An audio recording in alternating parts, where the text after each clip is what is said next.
दोस्तों नमस्कार, मैं अमिताभ आप सभी का स्वागत करता हूं आपके अपने YouTube channel education in India पे। आज के इस वीडियो में हम लोग चर्चा करेंगे 25 जून 2025 को हुई एजुकेशन के पेपर के बारे में।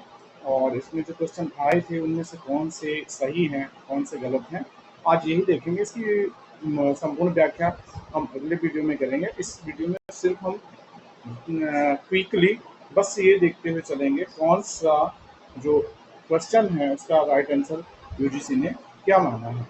चलिए तो प्रारंभ कर लेते हैं। क्वेश्चन को पढ़ेंगे और उसके आंसर को देखेंगे और आगे बढ़ जाएंगे। तो सबसे पहला क्वेश्चन यहाँ पे दिया हुआ है जो कि डीआई का है। निम्न तालिका में वर्ष 2023 व 24 में 6 भिन्न भिन्न विद्यालयों ए से एफ 10+2 परीक्षा में उत्तीर्ण विद्यार्थियों बालक व बालिकाओं की संख्या और बालिकाओं का प्रतिशत दर्शाया गया है। तालिकाओं के डाटा के आधार पर आगे प्रश्न पूछे गए हैं। ठीक है, तो उसी के आधार पर हमें उत्तर देना है। तो यहाँ पे दिया गया है 10+2 परीक्षा में उत्तीर्ण विद्यार्थियों का विद्यालय का विवरण। इसमें हम देख सकते हैं पहली जो कॉलम है उसमें ए से एफ तक अल्फाबेट दिए हैं। दूसरे कॉलम में उत्तीर्ण विद्यार्थियों की संख्या दी है 2023 में जो उत्तीर्ण हुए हैं। और तीसरे कॉलम में उत्तीर्ण बालिकाओं का प्रतिशत दिया हुआ है। और ऐसे ही 2024 का है उत्तीर्ण जो विद्यार्थी हैं कुल उनकी संख्या है और उत्तीर्ण बालिकाओं का प्रतिशत दिया है। इसमें करना क्या है कि पहले में जो 2023 वाले में देखें तो ये जो कुल उत्तीर्ण है जिसमें बालक और बालिकाएं दोनों हैं, और बालिकाओं का जो प्रतिशत दिया है तो उनको टोटल से इतना घटाएंगे तो बालकों का प्रतिशत आ जाएगा। जैसे जब हम 46% घटा देंगे, ठीक है, 500 का 46% निकाल देंगे तो अब 500 का कितना प्रतिशत बचा, 100 से 46 को हम अगर निकाल दें तो वही हमारा जो है 54% जो रहेगा, 54% बालक हो जाएंगे। अब इसको जो हमारा प्रतिशत का सूत्र होता है उसमें रख के हम सबका अलग अलग मान निकाल सकते हैं। इसीलिए ये पहला प्रश्न है, इसमें पूछा गया है विद्यालय एफ के लिए वर्ष 2024 में उत्तीर्ण बालकों की संख्या वर्ष 2023 में उत्तीर्ण बालकों की संख्या से लगभग कितने प्रतिशत अधिक है। तो अब इसमें क्या करना होगा, यहाँ से देखेंगे एफ के बारे में पूछा गया है। तो एफ में 2024 में जो बालक उत्तीर्ण हुए हैं इसको निकालने के लिए हमें क्या करना पड़ेगा, 36% निकल गया तो 64% जो है 750 का 64% निकालेंगे। और इधर हम क्या करेंगे, 650 का 50% निकालेंगे और उसका दोनों का फिर क्या है हम क्वेश्चन निकाल लेंगे, जिससे ये आंसर आ जाएगा। और इसका राइट आंसर क्या है, इसका राइट आंसर 47.7% है। अगला प्रश्न देख लेते हैं इसी तालिका से जो कि दिया गया है। तो अगला प्रश्न हमारा है सभी छह विद्यालयों ए से एफ को मिलाकर वर्ष 2024 में 10+2 परीक्षा में उत्तीर्ण बालकों की औसत संख्या क्या है। तो इसका राइट आंसर क्या है, इसका राइट आंसर 379 जो कि चौथा ऑप्शन है ये हो जाएगा। और ये मैथमेटिकल है तो इसको एक्सप्लेन का ऐसे नहीं कर सकते, इसको आपको लगाना ही पड़ेगा, पेपर बोर्ड पेन पेंसिल से ही होगा। ये जब हम एक्सप्लेनेशन वीडियो बनाएंगे तब उसमें ये चीज़ें आपको मैं एक्सप्लेन करके भी बता दूंगा। अगला प्रश्न है वर्ष 2023 और 24 में केवल विद्यालयों में डैश डैश डैश विद्यालयों में परीक्षा में उत्तीर्ण बालकों की संख्या 300 से अधिक है। तो अब इसमें जब इनका अलग अलग दोनों का परसेंटेज निकालेंगे तो यहाँ से चीज़ें क्लियर हो जाएंगे। इसका राइट आंसर क्या हो जाएगा, एक हो जाएगा। एक बोले तो मतलब दो ऐसे विद्यालय हैं जिनमें 300 से अधिक संख्या बालकों की है। चलिए आगे देख लेते हैं। अगला प्रश्न भी इसी तालिका से है।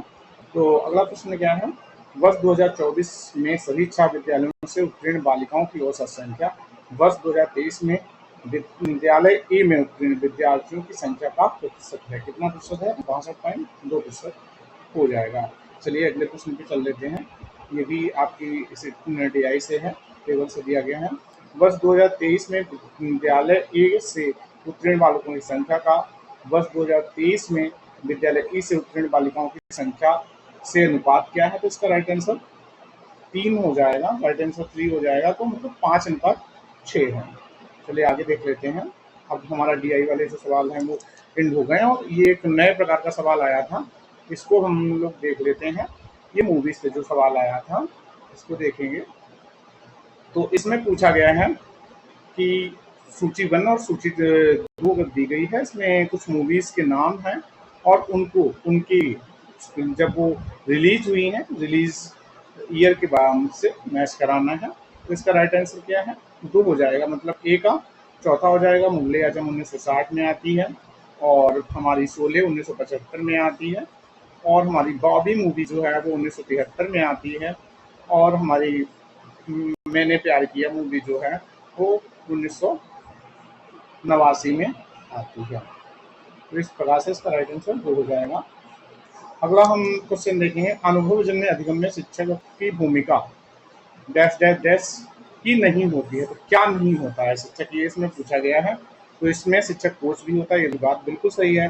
परामर्शदाता यानी मेंटर होता है, बिल्कुल सही बात है। निर्देशक यानी ट्यूटर, ट्यूटर मतलब जो इंडिविजुअल हर बच्चे पे ध्यान देता है, इस ये भी होता है।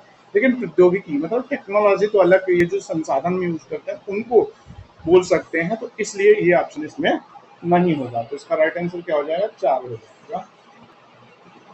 अगला हमारा क्वेश्चन है 28 फरवरी 2025 की स्थिति की स्थिति अनुसार निम्न भारतीय फिल्मों में से उच्चतम से न्यूनतम आय वाली फिल्मों का सही क्रम क्या है। तो इसमें क्या करना है, मूवी दी है उनको हमें क्या करना है, उनकी कमाई के आधार पे, किसने कितनी कमाई की है इसके आधार पे लगाना है। चलिए तो इसमें देख लेते हैं। इसका राइट आंसर पहला है मतलब सबसे ज्यादा इसमें कमाई करने वाली मूवी कौन सी है? दंगल है। दंगल मूवी आप लोगों ने देखी होगी, काफी पॉपुलर हुई थी। उसके बाद हम बात करते हैं ये बाहुबली 2, दूसरे नंबर पे बाहुबली 2 है, बहुत फेमस मूवी थी। उसके बाद इसमें सी है, सी बोले तो पुष्पा 2 जो मूवी आई थी वो आती है। उसके बाद हमारी जो है आर आती है और इसमें लास्ट नंबर पे कौन सी आती है? केजीएफ चैप्टर 2 मूवी आती आती है। ठीक है, तो इसका राइट आंसर ए हो जाएगा। अगले क्वेश्चन पे चल लेते हैं हम लोग। यहाँ पे सूची 1 और सूची 2 दी गई है और इसमें हमें लोगों को क्या करना है, इसमें हमें इनको मिलाना है। ये किससे संबंधित है? ये आईसीटी का क्वेश्चन है और इसमें हम लोगों से पूछा गया है कि इनकी फुल फॉर्म क्या है या इनका यूज क्या है। फुल फॉर्म क्या है, यहाँ पे यूज पूछा गया है मेनली। जैसे MICR दिया गया है, OCR दिया गया है, OMR दिया गया है और बारकोड रीडर दिया गया है। तो इसका राइट आंसर 4 हो जाएगा। तो ए में इस प्रकार से तीसरा जाएगा MICR, जो किसी बैंक के चेक पर पाई जाने वाली संख्याओं को पढ़ना होता है। मतलब बैंक में जो चेक मिलती है उसमें लाइन से बनी होती है, तो वो MICR होता है। दूसरी बात हमारा OCR है, ऑप्टिकल करेक्टर रीडर जिसको हम बोलते हैं या रिकॉग्नाइजेशन बोलते हैं। तो ये किस में जाएगा? वो पहले में चला जाएगा, एक में, यानी कारों के नंबर प्लेटों को पढ़ना। तो ये कारों के नंबर प्लेट को पढ़ने में यूज होता है। उसके बाद हमारा OMR जिसको हम बोले ऑप्टिकल हमसे ऑप्टिकल मार्क रीडर होता है। मतलब जो हम ऑनलाइन, ये हमारी ऑफलाइन एग्जाम होते हैं OMR बेस्ड, उसमें ये कंप्यूटर में जब सीट लगाई जाती है तो जहाँ पे ब्लैक होता है उसको ये पढ़ता है। तो ये कहाँ पहुँच जाएगा? ये हमारा OMR जो है इसमें चौथे में पहुँच जाएगा, यानी पेंसिल या पेन द्वारा प्रयोग कर विशेष रूप से मुद्रित कागज पर लिखे गए चिन्हों को पढ़ना इसका काम होता है। और फिर डी हमारे बार कोड रीडर जो होते हैं, जिसको हम QR कोड भी बोल सकते हैं। तो इनका काम क्या होता है? प्रोडक्ट संबंधी सूचना प्राप्त करना ताकि इसे ग्राहकों के कुल खरीद बिल में शामिल किया जा सके। ठीक है, तो ये चीजें हो जाती हैं। चलिए अगले क्वेश्चन पे चल लेते हैं। निम्न में यू 235 यूरेनियम, यू का फुल फॉर्म यूरेनियम है, यानी विखंडनीय यूरेनियम अनुपात की सही वर्धमान क्रम क्या है? तो इसका सही वर्धमान क्रम अगर हम लगाएंगे तो सबसे पहले इसमें कौन सा आ जाएगा? तो इसका राइट आंसर बी हो जाएगा। बी में देखेंगे तो बी सबसे पहले यूरेनियम एस हो जाएगा, फिर ए यानी प्राकृतिक यूरेनियम हो जाएगा, उसके बाद डी यानी अशुद्ध ग्रेड यूरेनियम हो जाएगा और उसके बाद सॉरी रिएक्टर ग्रेड यूरेनियम हो जाएगा और सबसे लास्ट में अशुद्ध ग्रेड यूरेनियम हो जाएगा। ठीक है, तो अगले क्वेश्चन पे चल लेते हैं हम लोग। निम्न में से कौन सा शोध नहीं है? इसमें से पूछा गया है शोध नहीं है, तो इसमें देख लेते हैं। इसका राइट आंसर क्या है? 3 है, यानी बाकी सभी शोध के लक्षण है, जैसे शोध ज्ञान के उन्नयन के उद्देश्य से किसी परिघटना की सावधानी पूर्वक और विस्तृत जांच है, सही बात है। या सामान्य सिद्धांत नियमित करने के उद्देश्य से हेतु समस्या के अध्ययन के लिए व्यक्तिगत, व्यवस्थित और वस्तुपरक प्रयास है। ये भी बात सही है। शोध सहज बुद्धि पर आधारित होता है, लोगों के संचित अनुभवों व विश्वासों पर आधारित होता है। ये बिल्कुल गलत बात है। सहज बुद्धि नहीं, बड़ी ही तीक्ष्ण और तार्किक बुद्धि इसके लिए चाहिए होती है। समस्या समाधान की खोज है, सुव्यवस्थित जांच, ये भी बात उस बिल्कुल सही हो जाती है। तो इसमें गलत एक ही था और गलत पूछा गया था, इसलिए इसका राइट आंसर 3 हो गया। फिर अगला हमारा क्वेश्चन जो है ब्लूम टैक्सोनॉमी से दिया गया है। तो इसमें हम बात कर लेते हैं ब्लूम टैक्सोनॉमी के स्तर को संज्ञानात्मक क्षेत्र में नीचे से ऊपर के क्रम में व्यवस्थित करना है। नीचे से बोले मतलब हम ज्ञान से स्टार्ट करेंगे और मूल्यांकन की ओर बढ़ेंगे। लेकिन यहाँ पे एक चीज और ध्यान देंगे, यहाँ पे हाँ ठीक है भाई, सेम दिया है, कोई दिक्कत नहीं है, आराम से हो जाएगा। तो इसका राइट आंसर क्या है? इसका राइट आंसर 2 हो जाएगा, यानी 2 बोल रहे हैं, बी हो जाएगा। बी, हालांकि नंबर दिए हैं तो नंबर को ही देखते चलेंगे। इसका राइट आंसर दूसरा हो जाएगा। और इसमें देखें तो क्योंकि इसमें हमारा ज्ञान दिया नहीं है, तो स्मरण से ज्ञान की जगह पे क्या है? स्मरण। ये नया वाला जो कॉन्सेप्ट है उसमें स्मरण आता है, तो इसमें क्या है? स्मरण आ जाएगा। दूसरे नंबर पे हमारा फिर समझना आ जाएगा, जिसको हम बोध बोलते थे पहले। और उसके बाद क्या है हमारा? सी, यानी प्रयोग करना आ जाएगा, जिसको हम एप्लीकेशन बोल सकते हैं। उसके बाद ए, यानी विश्लेषण आ जाएगा। उसके बाद डी, मूल्यांकन आ जाएगा। और इसके बाद का जो अगला स्टेप हमारा रहता है वो क्या रहता है? सृजन या क्रिएट आ जाता है। ठीक है, अगले ऑप्शन पे चल लेते हैं। विश्व सॉरी, विश्व एक परिणाम है और इसलिए इसका फलोत्पादक और बौद्धिक कारण होना चाहिए। वह फलोत्पादक और बौद्धिक कारण ईश्वर है। इस युग में प्राचीन भारतीय तर्कशास्त्र मत न्याय के अनुसार ज्ञान के किस साधन का प्रयोग किया गया है? तो इसका राइट आंसर क्या हो जाएगा? अनुमान हो जाएगा, क्योंकि इसमें कहाँ क्या किया जा रहा है? इसमें चीजों की एक जो पहले से हमें ज्ञान है उसके आधार पे हम नए ज्ञान को समझ रहे हैं या उस ज्ञान की कल्पना कर रहे हैं। तो यहाँ पे क्या है? अनुमान हो जाएगा। अगला प्रश्न, अगले प्रश्न पे चलेंगे। भारत में उच्च शिक्षा के विकास के लिए कौन से 4 मार्गदर्शक सिद्धांत हैं? तो इसमें हम देखेंगे तो इसका राइट आंसर 3 हो जाएगा, यानी सुगमता, समता, उत्तरदायित्व और समानता। चलिए अगले प्रश्न पे चल लेंगे हम लोग। अगला प्रश्न है, निम्नलिखित में से किसे आकलन का साधन माना जाता है? तो आकलन के साधन के बारे में जब हम बात करेंगे तो इसमें आकलन के साधन हमारे जो हैं, यानी ए, बी, डी, ई हो जाएगा। सी मतलब वर्कशीट, ये निर्देशन। तो निर्देशन क्या है? जिसको गाइडेंस बोलते हैं, वो एक अलग सेवा हो जाती है। बाकी टेस्ट, परीक्षाएं, वर्कशीट और प्रश्नोत्तरियां, ये सभी सही हो जाएंगे। ठीक है, तो अगले हम प्रश्न पे चल लेंगे। अगला प्रश्न क्या है? मैचिंग वाला है, सूची 1 और सूची 2 दी है, तो इसमें देख लेते हैं। इसका राइट आंसर क्या है? 2 है। तो इस हिसाब से इसको अगर हम मैच करेंगे तो ए में अधिगम उद्देश्यों के प्रति छात्रों के गहन अभिवृत्ति को प्रोत्साहित करना। इसका राइट, ये किससे मैच करेगा? ये दूसरे से। कार्यक्रम विस्तार परिप्रेक्ष्य से कार्य डिजाइन डिजाइन तक पहुंच जाना चाहिए। तो ये दूसरा हमारा ऑप्शन है। संकलनात्मक और निर्माणात्मक आकलन अधिगम उन्मुख होने चाहिए। तो इसमें हमारा क्या मिलेगा? ये चौथे से जाएगा। छात्रों के अभिप्रेरणा के लिए विविध प्रकार के आकलन होने चाहिए। बिल्कुल सही बात है। सी में हमारा जो है पहला आएगा, यानी प्रतिपुष्टियों को संवाद रूप से सुनकर बनाना चाहिए। तो इसमें पहला आएगा, यानी आकलन प्रथाओं के भीतर ही प्रतिपुष्टि शामिल की जानी चाहिए। और लास्ट है, कुछ व्यक्तिगत छात्र निवेश को शामिल करना चाहिए। तो इसमें हमारा क्या रहेगा? तीसरा हो जाएगा, यानी छात्रों द्वारा स्वामित्व की अधिक भावना होनी चाहिए। तो ये चीजें इसमें हो जाएंगी। चलिए आगे अगले प्रश्न पे चलते हैं। अगला प्रश्न है, निम्नलिखित में से किसे स्वर उत्पन्न प्रतिपुष्टि नहीं माना जाता? तो स्वर उत्पन्न प्रतिपुष्टि नहीं माना जाता है, तो इसमें हमारा क्या है? आश्वासन को स्व उत्पन्न प्रतिपुष्टि नहीं माना जाता है। ठीक है, बाकी हमारे जो है पूर्व दर्शन करना, प्रारंभ से अवलोकन, परिप्रेक्षण, इन्हें स्व उत्पन्न प्रतिपुष्टि के रूप में जाना जाता है। अगले प्रश्न पे चलेंगे।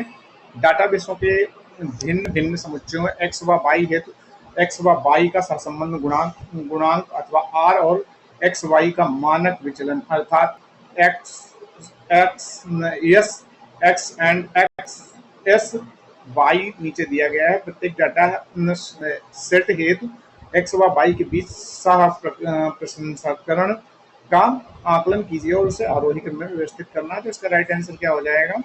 3 हो जाएगा, यानी सबसे पहले वी वाला ऑप्शन आएगा, मतलब R equal to 4/, 7 S X equal to 7 S Y equal to 9, ठीक है। तो इस प्रकार से, और फिर उसके बाद डी आएगा, डी के बाद ए आएगा और ए के बाद सी। अगले ऑप्शन पे चलते हैं, निम्नलिखित में से कौन सा कथन सत्य है।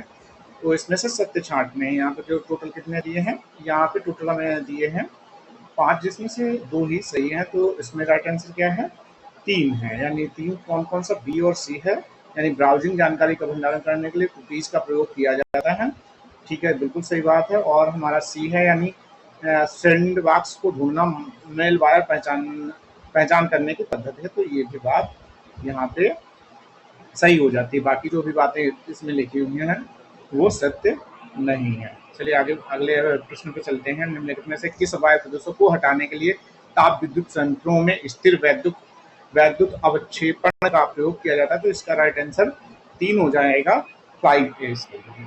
अगला हमारा प्रश्न है, ए से डी तक के शब्दों के अनुक्रम की पहचान कीजिए जिनमें निम्नलिखित पैराग्राफ में रिक्त स्थानों को सही रूप में भरा जाएगा। तो इसका राइट आंसर देख लेते हैं, उसके साथ भरते हुए इसको कंप्लीट कर लेते हैं। तो इसका राइट आंसर क्या है, 3 हो जाएगा। यानी सबसे पहले क्या है, किसी टैग में एकत्रित सूचनाओं को पढ़ने और प्राप्त करने के लिए हमें क्या है, frequency, radio frequency identification system में रेडियो वेव्स का प्रयोग किया जाता है जिन्हें कई मीटर दूर से पढ़ा जा सकता है।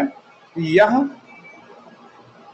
टैग डाटा का भंडारण और प्रक्रमण करने के लिए डी, यानी मतलब बोले माइक्रोचिप से बना है जो डेटा को प्राप्त करने और प्रेषित करने के लिए, और इसमें आ जाएगा सी, मतलब एंटेना से बना है, ठीक। तो इस प्रकार से ये कंप्लीट हो जाएगा। अगले क्वेश्चन पे आ जाते हैं। यहाँ पे 2 सूचियाँ दी हैं और उनको आपस में मिलाना है। और ये कहाँ से क्वेश्चन आया है, तो ये हमारा हायर एजुकेशन से है। इसमें देख लेते हैं, इसमें शंकराचार्य दिए हैं, रामानुजाचार्य दिए हैं, विद्यापति दिए हैं और भास्कर दिए हैं। तो इसका राइट आंसर क्या हो जाएगा, 2 हो जाएगा। यानी शंकर किससे है, वेदांत सूत्र और भगवत गीता से संबंधित है, जबकि हमारे रामानुजाचार्य हैं वेदांत सूत्र से संबंधित है। ऐसे ही हमारे विद्यापति जो है, विद्यापति हमारे बिहारी कूली से संबंधित है, और जबकि भास्कर जो है वो बीज गणित और ज्यामिति यानी गणित से संबंधित है। चलिए अगले प्रश्न पे चलते हैं। यदि प्रेषक ने विचार, सोच अथवा संदेश का समुचित रूप से निरूपण नहीं किया है तो यह संचार में अवरोध बन सकता है। या अवरोध किस स्तर पर हो सकता है, तो ये किस स्तर पे होगा, तो ये संकेतक के रूप में, संकेतक के स्तर पर हो सकता है। चलिए अगले प्रश्न पे चलते हैं। अगला प्रश्न है, निम्नलिखित श्रृंखला में गलत संख्या का पता लगाना है। तो इसमें इसका राइट आंसर 1738 हो जाएगा। बाकी जो संख्याएं हैं वो अपने सही क्रम में दी गई हैं। अगला प्रश्न है, जब कोई व्यक्ति स्वयं से बात कर रहा होता है अथवा निद्रावस्था में सोच अथवा स्वप्न देख रहा होता है तो इस प्रकार का संचार निम्नलिखित में से जाना जाता है। तो इसका राइट आंसर क्या होगा, 2 हो जाएगा। यानी अंतःवैयक्तिक संचार हो जाएगा, जिसको हम इंग्लिश में इंट्रापर्सनल कम्युनिकेशन बोलते हैं, ठीक है। अगले प्रश्न पे चलेंगे। अगला प्रश्न है, निम्नलिखित में से कौन सा कथन तार्किक दृष्टि से समान है। तो ये कहाँ से लिया गया है क्वेश्चन, ये हमारा लॉजिकल रीजनिंग से क्वेश्चन लिया गया है। तो इसको देख लेते हैं। तो इसका राइट आंसर 2 हो जाएगा। यानी ए, बी और डी आपस में समान है, सी को छोड़ दिया जाए, बाकी तीनों समान है। जैसे कोई भी साबुन लेखन उपकरण नहीं होता, यानी ये किस प्रकार का है, ये ई प्रकार का, यानी सार्वभौमिक नकारात्मक प्रकार का सेंटेंस है। अगला हमारा जो है, सभी साबुन गैर लेखन उपकरण है। इसमें कैसे बनाया गया है, इसके जो क्वालिटी थी, क्वालिटी में क्या है, उसका अपोजिट कर दिए कि इसको समान बना दिया गया है। और तीसरा हमारा जो सेंटेंस है डी, यानी कोई भी लेखन उपकरण साबुन नहीं होता है, मतलब इसमें क्या किया गया है, नहीं करके उसको कर दिया गया है। तो इस प्रकार से ये तीनों सेंटेंस इक्विवेलेंट हो जाते हैं। अगले प्रश्न पे हम लोग चलेंगे। निम्नलिखित में से कौन सी प्रतिज्ञप्तियां इस प्रकार संबंधित है कि वे दोनों असत्य नहीं हो सकती, हालांकि वे दोनों सत्य हो सकती हैं। तो ये हमने आपको पहले भी बताया था। इसमें क्या रहेगा, इसमें जो हमारे पर्टिकुलर वाले दोनों होते हैं, मतलब हमारा आई और ओ, उनके बीच ऐसा संबंध होता है जिसको हम क्या बोलते हैं, जिसको हम सब कंट्राडिक्टरी बोलते हैं। ठीक है, तो चलिए इनमें देख लेते हैं कौन कौन से हैं। तो इसमें हम जब नीचे आएंगे तो ये नीचे वाले दोनों हो जाएंगे, यानी कुछ कविताएं कलाकृतियां नहीं होती हैं, एक ये ऑप्शन हो जाएगा। और एक ये वाला हो जाएगा, कुछ कविताएं कलाकृतियां होती हैं। मतलब आपस में ये दोनों क्या हैं, एक साथ सत्य हो सकती हैं, लेकिन दोनों एक साथ असत्य नहीं हो सकती हैं। चलिए आगे हम देखते हैं। अगला क्वेश्चन है AICTE का पूर्ण रूप क्या है। ये हायर एजुकेशन से प्रश्न है, और ये मैंने कई बार आप लोगों को कराया था, उसमें ये था फुल फॉर्म जो हायर एजुकेशन से संबंधित है, उसी से ये प्रश्न आया है। तो इसका AICTE का फुल फॉर्म क्या होता है, all India council for technical education. ये जो भारत में इंजीनियरिंग और टेक्नोलॉजी से संबंधित शिक्षा है उसके लिए जिम्मेदार संस्था है। चलिए आगे देख लेते हैं। कतिपय भाषा में GERMANY जर्मनी को 9, 7, 20, 15, 3, 16, 27 के रूप में कूटबद्ध किया गया है। तो उपयुक्त भाषा में फ्रेंच को कैसे कूटबद्ध किया जाएगा, तो इसका राइट आंसर क्या हो जाएगा, 3 हो जाएगा, यानी 8, 20, 3, 16, 5, 7। चलिए आगे बढ़ जाते हैं अगले प्रश्न पे। तो अगला प्रश्न है, मानव शिशु में ब्लूबेरी बेबी रोग मेथेमोग्लोबिनिया का प्रारंभ से लेकर अंतिम तक सही क्रम का क्या है, मतलब कैसे ये बढ़ता है, कैसे एक व्यक्ति के अंदर होता है, उसके बारे में पूछा गया है। चलो तो इसको देख लेते हैं। इसका राइट आंसर क्या है, 2 हो जाता है। मतलब सबसे पहले सी है, यानी नाइट्रेट प्रदूषित जल का उपयोग व्यक्ति करता है। उसके बाद क्या है, मानव शरीर में सूक्ष्म जीवों द्वारा नाइट्रेट आयंस में नाइट्राइट आयंस में रूपांतरण हो जाता है। उसके बाद हमारा क्या होता है, बी, यानी नाइट्राइट आयंस द्वारा हीमोग्लोबिन में Fe सेकेंड से Fe थर्ड तक आयंस का ऑक्सीकरण होता है। उसके बाद डी आ जाता है, यानी मेथोमोग्लोबिन नामक असामान्य हीमोग्लोबिन का निर्माण होता है, और इस प्रकार से बच्चे के अंदर ब्लूबेरी सिंड्रोम नामक बीमारी उत्पन्न हो जाती है। तो ये पूरा स्टेप इसका रहता है कि बीमारी कैसे एक बच्चे के अंदर फैलती है। अगला क्वेश्चन है, निम्नलिखित में से कौन मीडिया संगठन है। तो मीडिया संगठन कौन कौन से हैं, तो इसका राइट आंसर देख लेते हैं। तो इसका राइट आंसर 3 हो जाएगा, यानी इसमें 5 दिए हैं जिसमें से 2 कट रहे हैं। ACD इसमें सही हो रहा है, यानी बी और ई इसमें से कट रहा है। चलिए तो जो सही हो रहे हैं उनको देख लेते हैं। भारत के संचार पत्र पंजीयक यानी RNI हो जाएगा। दूसरा हमारा इसमें भारतीय प्रेस परिषद PCI हो जाएगा। और तीसरा हमारा audit bureau of circulation limited, जिसको ABC बोले, ये हो जाएगा। बाकी हमारा जो university schools of mass communication और दूसरा हमारा राष्ट्रीय फेडरेशन प्रौद्योगिकी संस्थान, ये इसमें नहीं आएंगे। चलिए आगे अगले प्रश्न पे चल लेते हैं। अगला प्रश्न है, प्रभावी अधिगम वातावरण के संदर्भ में निम्नलिखित घटकों को ए से ई को सही क्रम में लगाना, मतलब सीक्वेंस में लगाना है। प्रभावी अधिगम वातावरण बनाना है कक्षा में, तो ये जो अलग अलग क्रियाएं की जाएंगी वो किस क्रम में की जाएंगी, उसके बारे में यहाँ पे पूछा गया है। तो चलिए देख लेते हैं। इसका राइट आंसर क्या है, सी है, यानी हम सी से ही शुरुआत करेंगे। सी है, मतलब सी बोले तो इसका तीसरा है। सही उत्तर कौन सा है, तीसरा है। तो तीसरा यहाँ पे क्या दिया है, सी, यानी समुचित पाठ्यचर्या होनी चाहिए। फिर उसके बाद संलग्नतापूर्ण शिक्षण शास्त्र होना चाहिए। उसके बाद हमारा सतत निर्माणात्मक आकलन उसका किया जाना चाहिए। फिर छात्रों को पर्याप्त समर्थन प्राप्त होना चाहिए। और उसके बाद ई बोले तो समुचित ई मतलब उपयुक्त संसाधन और आधारभूत ढांचा प्रदान किया जाना चाहिए। तो इस क्रम में चीजें वहाँ पे की जाएंगी एक अच्छा एनवायरनमेंट बनाने के लिए। अगला हमारा है, निम्नलिखित में से कौन सा तर्क दोष विद्यमान है। अब इसमें तर्क दोष पूछा गया है, यानी ये भी कहाँ से क्वेश्चन आया है, ये भी LR यानी लॉजिकल रीजनिंग से प्रश्न है। चलिए इसमें देख लेते हैं। मैं अपेक्षा कर सकता हूँ कि गर्भपात को गैर कानूनी बनाने में आपको कुछ अनैतिक नहीं लगेगा, क्योंकि महिलाओं के अधिकारों के लिए सहानुभूति महसूस करने की आपकी क्षमता आमतौर पर बहुत सीमित है। तो ये क्या है, व्यक्ति पर आघात, मतलब इसको बोलने एड होमिनम भी उसको बोल सकते हैं। यहाँ पे तर्क दोष है। इसमें क्या है, व्यक्ति पर ही हमला किया जा सकता है, उसकी सोच पे आघात किया जा रहा है, मतलब उसकी सोच को ही गलत ठहराया जा रहा है। अगले प्रश्न पे चलते हैं। अगला हमारा प्रश्न है, प्रकल्पना रचना है तो मानदंड है, मतलब प्रकल्पना बोले हाइपोथेसिस रचना के लिए, क्रिएटिंग के लिए कौन से मानदंड हैं, उनके बारे में पूछा गया, तो इसका राइट आंसर क्या है? 3 हो जाएगा, यानी ए सी डी ई, मतलब 5 ऑप्शन दिए हैं जिसमें से बी कट जाएगा और बाकी सभी सही हैं। बी क्या है? इसे अनेक मामलों का वर्णन करना चाहिए, नहीं, ये उस मामले का वर्णन करेगा जिसके बारे में यहाँ पे हम चर्चा कर रहे हैं, जिस पे हम रिसर्च कर रहे हैं। यानी अब कौन कौन सी चीजें सही हो गई उनको देख लें। इसे केवल एक मामले का वर्णन किया जाना चाहिए, बिल्कुल सही बात है। दूसरा, इसे उन चरों को विशिष्ट करना चाहिए जिनके बीच संबंध स्थापित किया जाना है, बिल्कुल सही है। इसे स्पष्ट और सुनिश्चित होना चाहिए, बिल्कुल सही बात है। या अनुभविक रूप से जांच योग्य होना चाहिए, चाहे यह सही हो अथवा गलत, बिल्कुल सही बात है। क्योंकि जैसे नल हाइपोथेसिस कई बार गलत भी होती है, लेकिन वो जांचनीय होती है। अगर जांच नहीं पाएंगे तो हम सही गलत का निर्धारण नहीं कर सकते। चलिए अगले प्रश्न पे चलते हैं। किस योजना में 2 वर्ष के लिए प्रति वर्ष 7% के साधारण ब्याज, किसी योजना में 2 वर्ष की के लिए प्रतिवर्ष 7% के साधारण ब्याज पर निवेश की गई धनराशि 8,000 पर अर्जित ब्याज, इसी योजना में 5 वर्ष के लिए उसे ब्याज दर पर निवेश की गई अन्य धनराशि पी पर अर्जित ब्याज का आधा है, तो धनराशि पी का मूल्य क्या होगा? तो इसका राइट आंसर क्या है? 6400 हो जाएगा। इसको लगाएंगे तभी आएगा। तो अगले प्रश्न पे चलते हैं।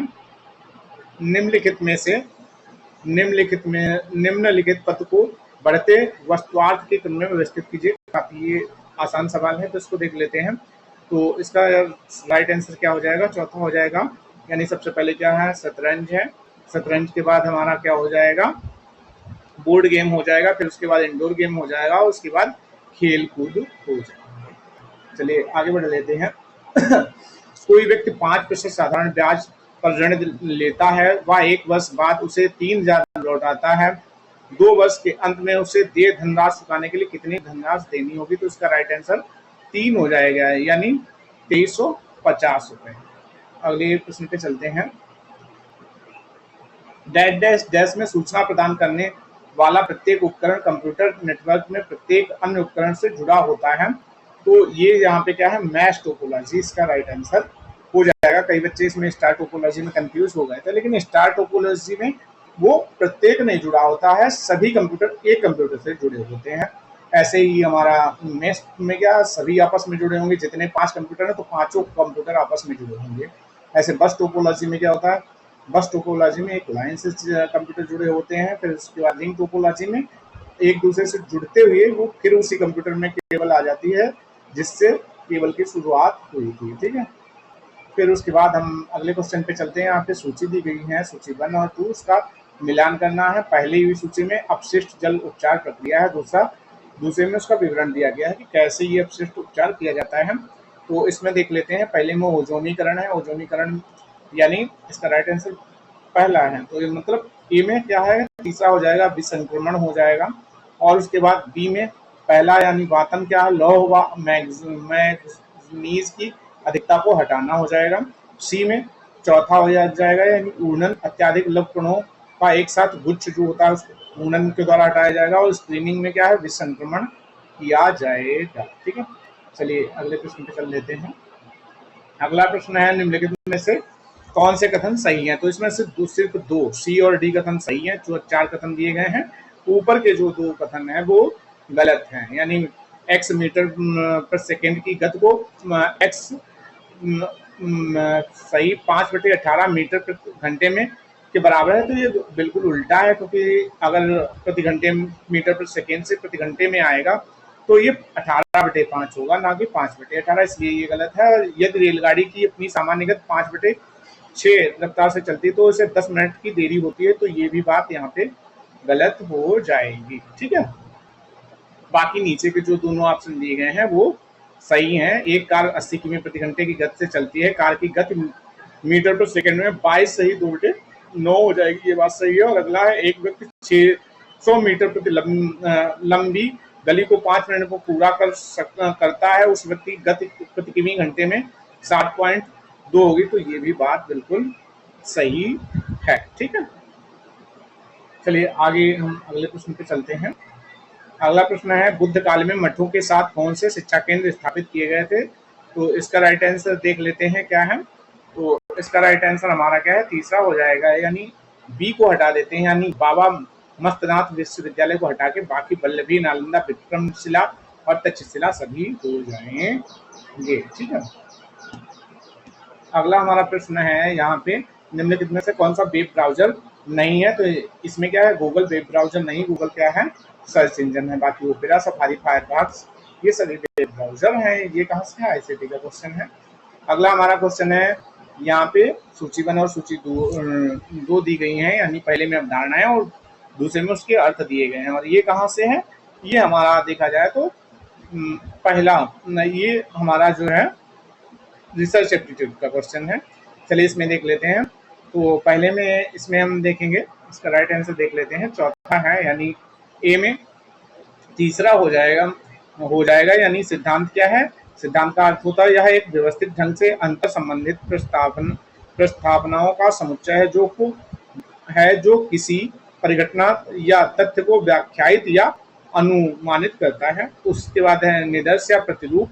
तो ये क्या होता है, इसमें पहला हो जाएगा किसी तंत्र या वस्तु का सामान्यकृत निरूपण जो उसे तंत्र के कुछ पहलुओं या समग्र तंत्र के अनुरूप रचित होता है। उसके बाद हमारा है सर्वेक्षण। तो सर्वेक्षण में क्या हो जाएगा, तो इसका सर्वेक्षण में हो जाएगा चौथा, यानी यह किसी प्रश्नावली का उपयोग करके डेटा संग्रहण की एक तकनीक है।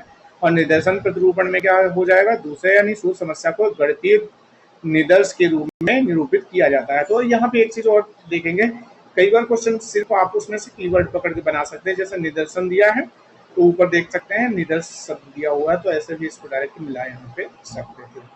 चलिए आगे बढ़ लेते हैं। अगला प्रश्न है, वैज्ञानिक प्रेक्षण निम्न में से किस पर आधारित होता है? तो वैज्ञानिक प्रेक्षण किस पे आधारित होता है? इसमें पहला राइट आंसर हो जाएगा यानी सत्यापन योग्य साक्ष्य अथवा उद्धरण योग्य सबूत का व्यवस्थित निकाय। ठीक है, तो आगे बढ़ लेते हैं। अगला हमारा प्रश्न है, यहाँ पे सूची दी गई है और ये कहाँ से है, ये पर्यावरण वाले चैप्टर से है। यहाँ पे जल प्रदूषण के प्रकार दिए गए हैं, उसके उदाहरण दूसरी साइड में दिए गए हैं। यानी रोंक जंक कर्मठ एजेंट होता है।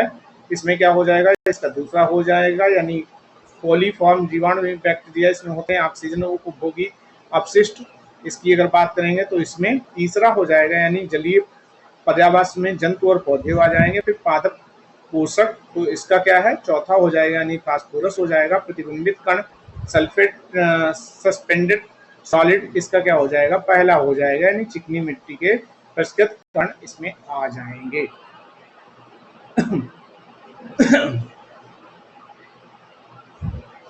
अब यहाँ पे पैराग्राफ दिया है तो पैराग्राफ पढ़ेंगे नहीं, इसके आंसर को देखते हुए आगे बढ़ जाएंगे और ये पढ़ के ही आप लोग कर पाएंगे।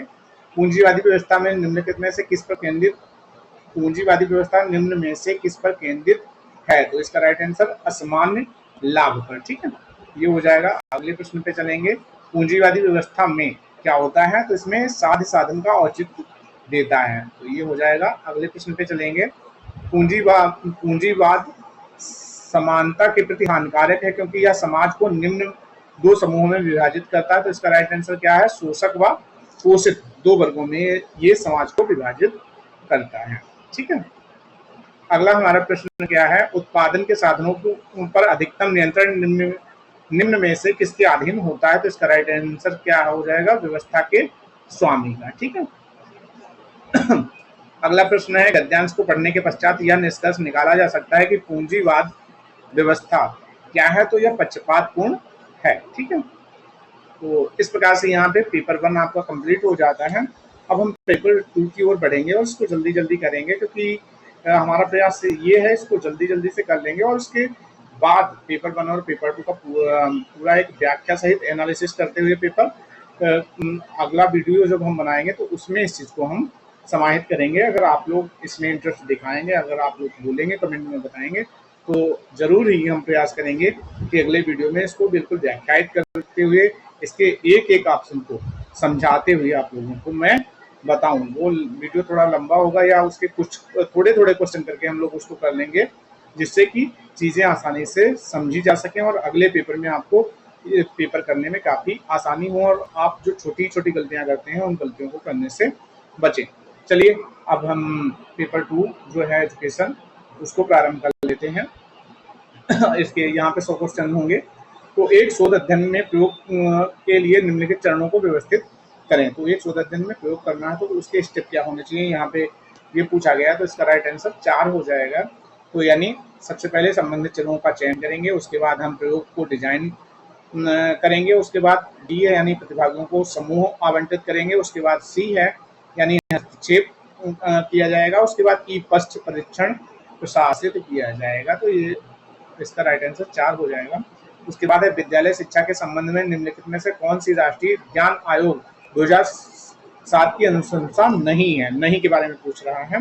चलिए तो देख लेते हैं। तो इसमें क्या है, इसका आंसर क्या 2 हो जाएगा, निधियों के वितरण में अधिक कठोरता। ये बिल्कुल गलत बात है, बाकी सभी बातें सही हैं। कौन कौन सी शिक्षा के अधिकार है, तो केंद्रीय विधान होना चाहिए, बिल्कुल ये भी बात सही है। केंद्र विकेंद्रीकृत और अधिक स्थानीय स्वायत्ता की बात इसमें कही गई है। कार्यात्मक साक्षरता का विस्तार करने की बात इसमें बोली गई है। अगले हम क्वेश्चन पे चलते हैं। प्रभावी पाठ्यचर्या संव्यवहार की क्या आवश्यकताएं हैं। तो चलिए इसमें छांटना है, इसमें से आपको जो प्रभावी पाठ्यचर्या संव्यवहार की आवश्यकताएं उनको छांटना है। तो देख लेते हैं, इसका राइट आंसर 2 है, यानी ACE हो जाएगा। ACE को पहले देख लेते हैं जो सही है, यानी पूर्व में कार्य की समीक्षा करना, बिल्कुल सही बात है। फिर है समय प्रबंधन, बिल्कुल सही, बहुत जरूरी है। और फिर व्यक्तिगत उत्तरदायित्व, ये तीनों बातें सही हैं। और गलत कौन कौन सी बातें हैं, तो इसमें विद्यालय में यथा उपलब्ध भौतिक सामग्री संगठन, ये गलत बात है। और हर समय बालकों को जानना, अवलोकन करना और समझना, ये भी इसमें शामिल नहीं है। चलिए अगले प्रश्न पे चलते हैं। व्यक्तिपरक शैक्षिक योजना IEP में निम्नलिखित लक्ष्यों को सही अनुक्रम में व्यवस्थित कीजिए। जो IEP योजना आई उसमें जो लक्ष्य है उनको व्यवस्थित करना है। चलिए तो उनको एक क्रम में लगा लेते हैं। तो इसका राइट आंसर क्या हो जाएगा, 2 हो जाएगा, यानी AEBDC, यानी सबसे पहले A यानी विशिष्ट, उसके बाद E यानी मापनीय, फिर B यानी अर्जन योग्य, उसके बाद D परिणाम उन्मुखी, और उसके बाद C यानी समय व्यर्थ होना चाहिए। तो ये पूरा इसका सीक्वेंस है। अगले प्रश्न पे चलते हैं। कौन सी आख्यान शोध डिजाइन की विशेषता नहीं है। तो आख्यान शोध डिजाइन की विशेषता कौन सी नहीं है, तो इसका राइट आंसर क्या हो जाएगा, रेटिंग पैमाने द्वारा आंकड़ा संकलन। तो ये इसमें गलत है, बाकी सही कौन से हैं। अच्छा, ये जब नहीं वाले प्रश्न आए तो इसको इस प्रकार से जरूर पढ़ा करें कि एक तो नहीं है, लेकिन बाकी जो 3 ऑप्शन है वो 100% हैं इसमें, तो वो भी साथ में अगर आप पढ़ लेंगे तो आपको वो चीजें याद रहेंगी कि अगर कभी है पूछ लिया तो आप अच्छे से कर पाएंगे। तो देख लेते हैं कौन कौन से हैं।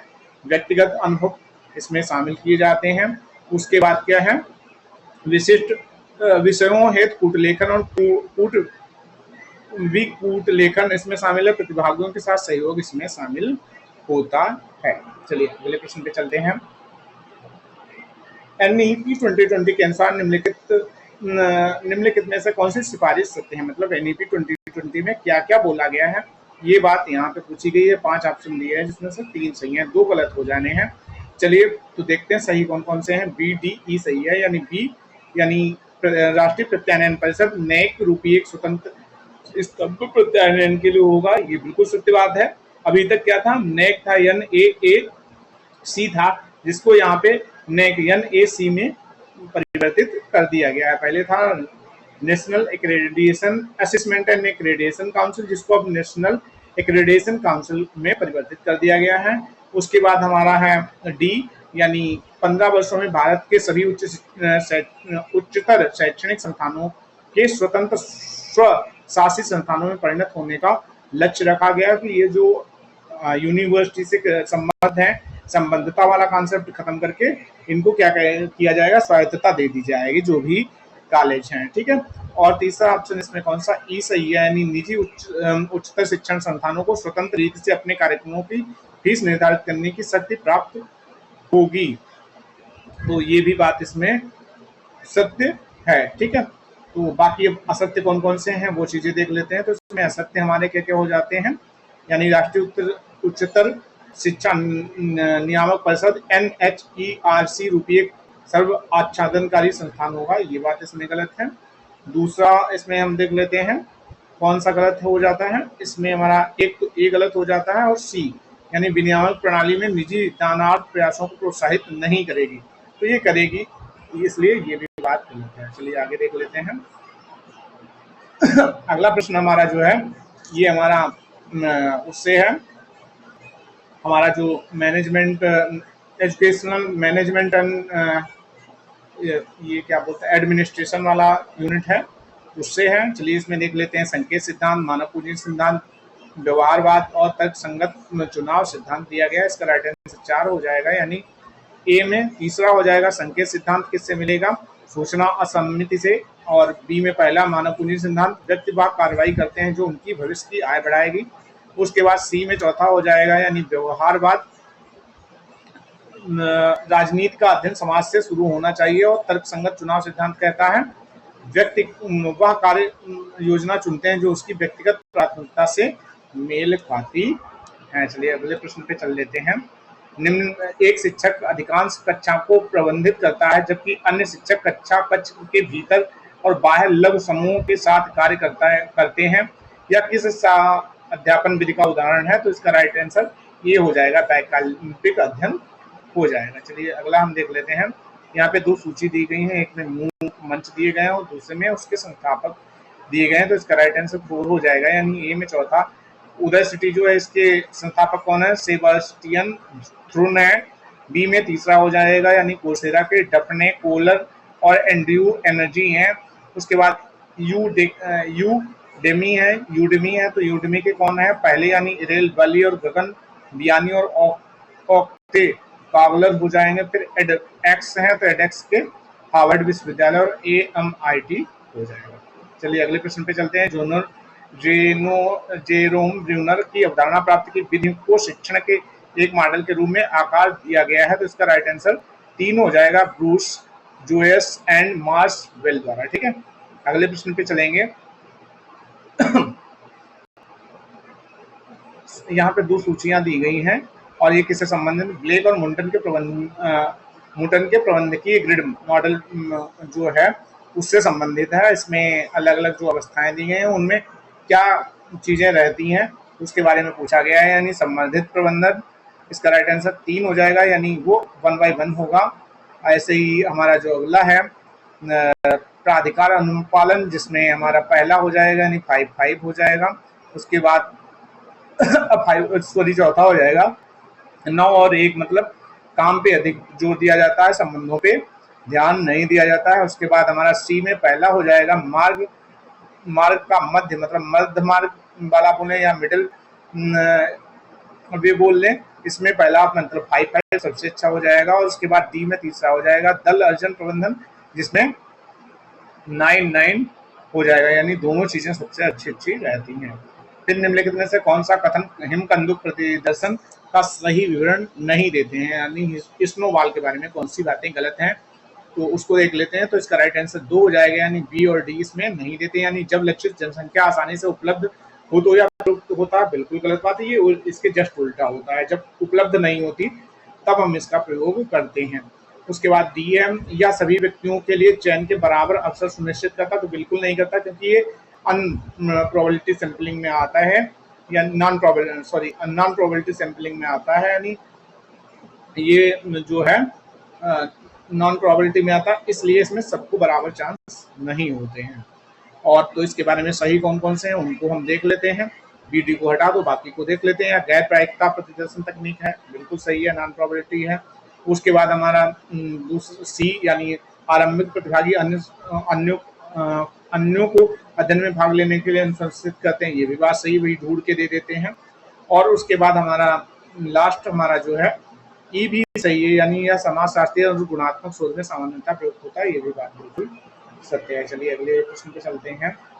समावेशन के लाभों के बारे में निम्नलिखित में से कौन सा कथन असत्य है, समावेशन के लाभों के बारे में कौन सा असत्य है उसके बारे में पूछा गया है। चलो इसके बारे में देख लेते हैं। इसका राइट आंसर 1 हो जाएगा, यानी ए और ई असत्य हैं, बाकी सभी सत्य हो जाएंगे।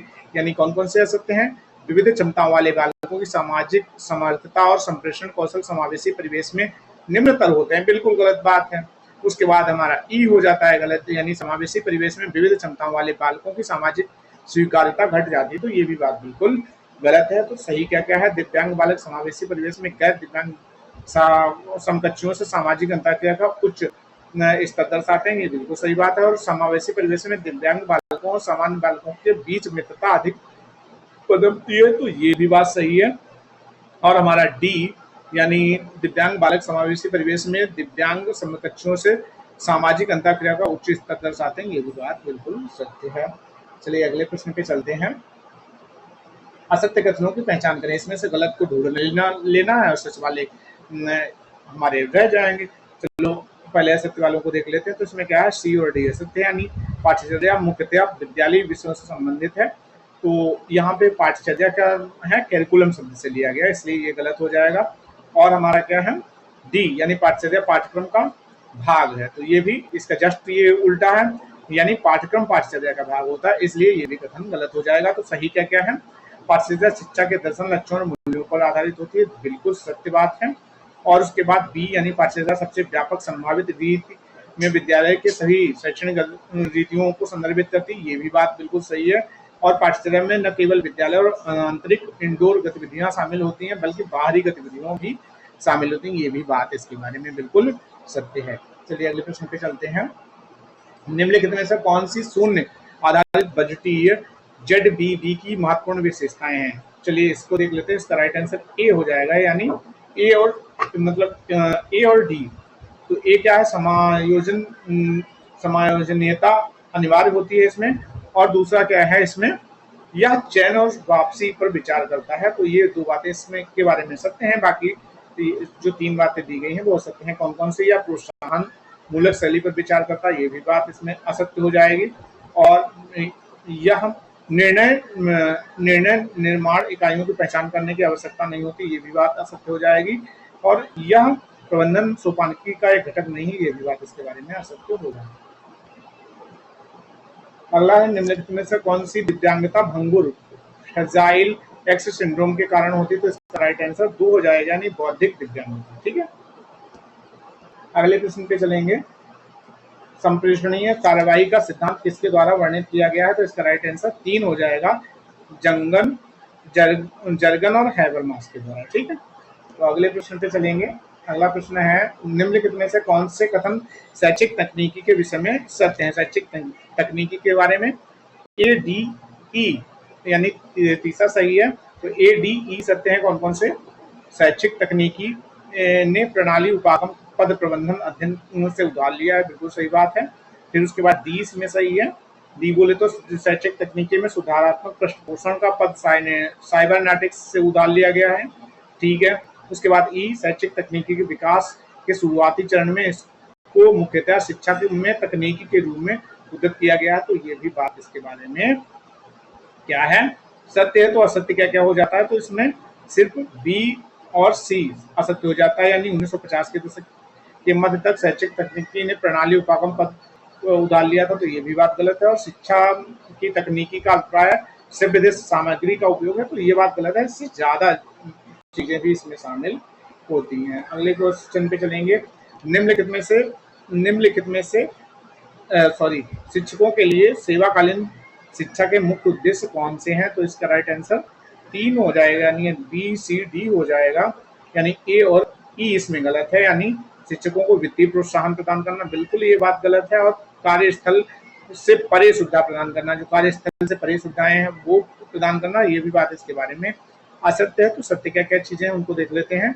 शिक्षकों को उनकी समस्याएं ज्ञात करने में सहायता करना तथा उनके संसाधनों और प्रज्ञा के समूहन से उनका समाधान करना, ये बात सही है। शिक्षकों के मानसिक दृष्टिकोण का विस्तार करना, शिक्षकों की पेशेवर दक्षता में वृद्धि करना, तो ये तीन चीजें इसके बारे में सही हो जाएंगी। ठीक है,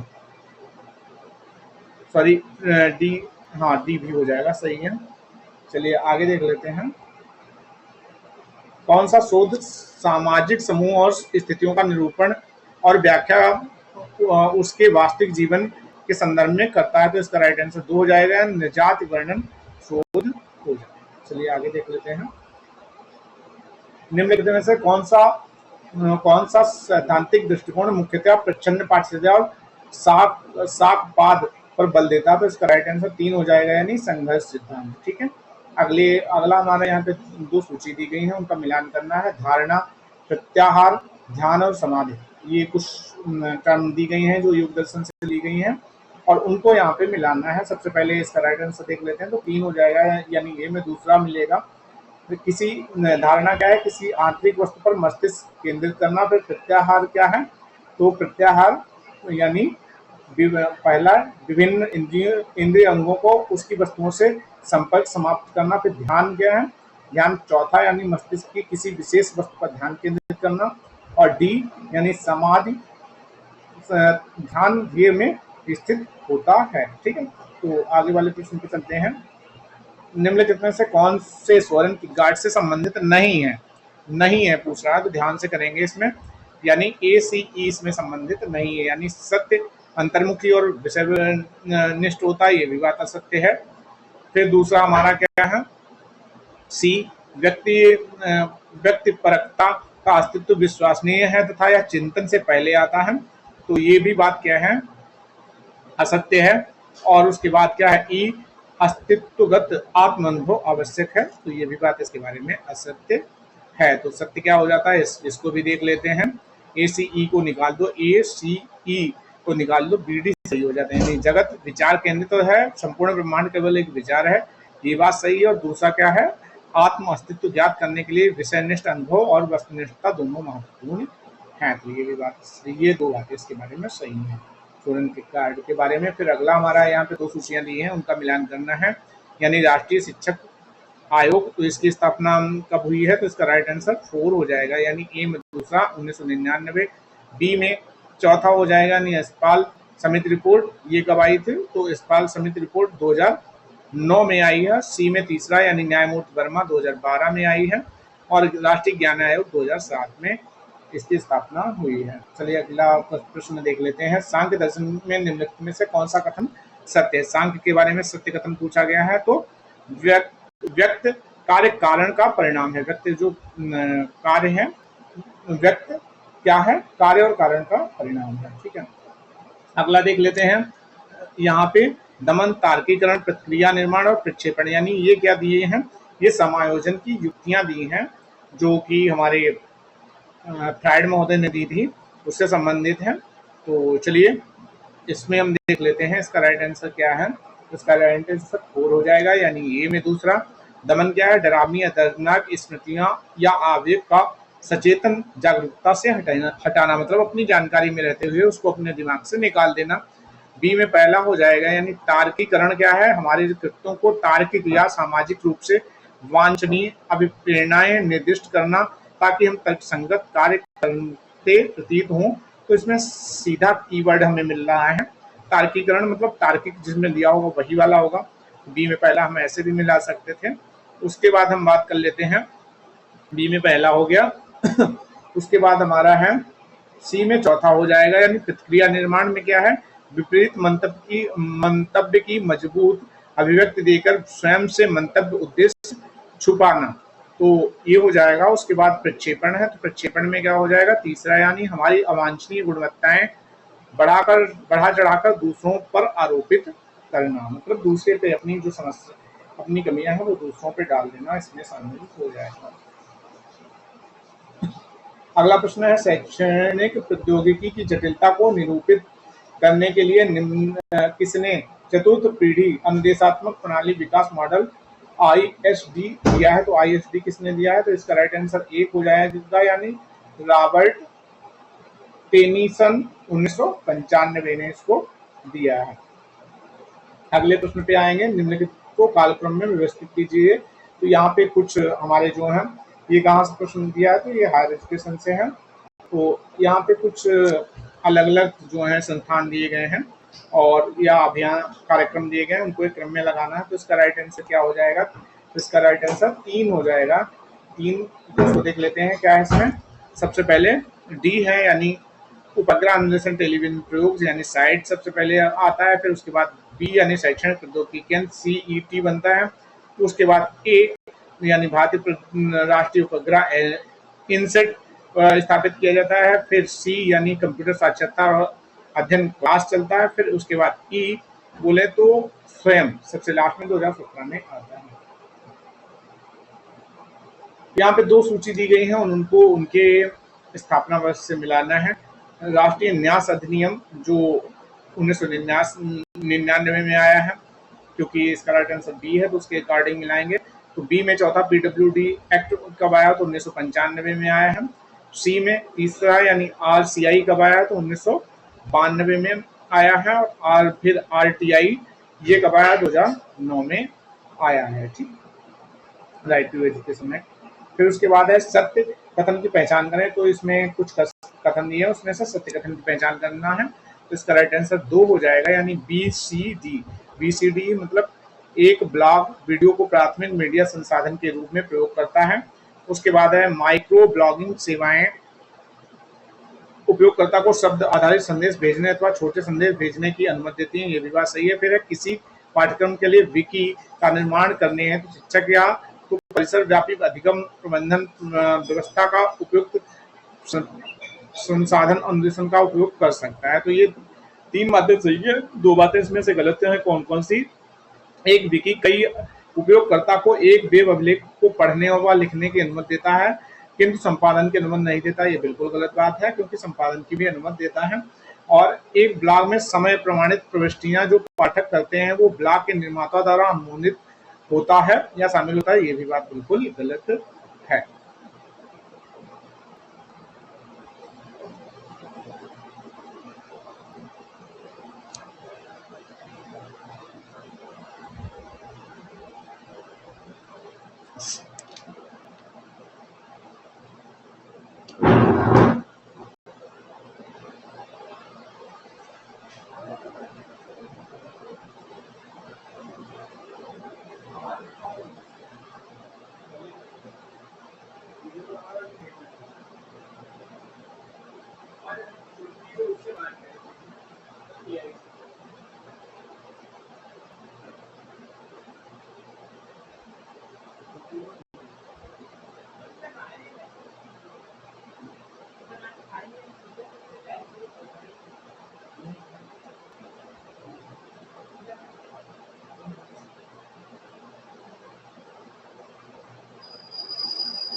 चलिए दोस्तों, क्षमा चाहेंगे, मैं थोड़ा पानी पीने चला गया था।